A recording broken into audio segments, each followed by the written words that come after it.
So one of the things that you see from a lot of people on the left, not all, but is that they seem to think they're morally superior, and they talk about things like, "Oh, I'm privileged from systemic racism and I have ill-gotten gains because of systemic racism," but they don't want to give up their own wealth. Another thing that you see is this idea of cancel culture coming from them. So we, for example, see that HBO has pulled the classic movie Gone with the Wind, and they want to remove statues and remove these symbols of the past because they say they represent racism.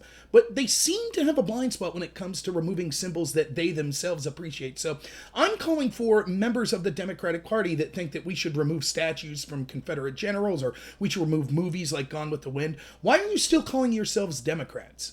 Why do you still represent the donkey as the animal that symbolizes your party? All of this was symbolic from a time when the Democratic Party was the party of pro-slavery and pro-Jim Crow. If you as a Democrat really believe that these old archaic symbols that represent slavery need to be removed, then why aren't you suggesting removing your own? And I don't want to hear, "Oh, but we've changed." Fine, then change your party's name. Fine, then change the symbols of your party. You're still embracing these old pro-slavery symbols. So I think it's time for the Democratic Party to stand up and say, we're no longer the Democratic Party. I think it's time for them to denounce the name of Democrat and to denounce the symbols such as the donkey that represent that party that were around during the times of slavery and Jim Crow.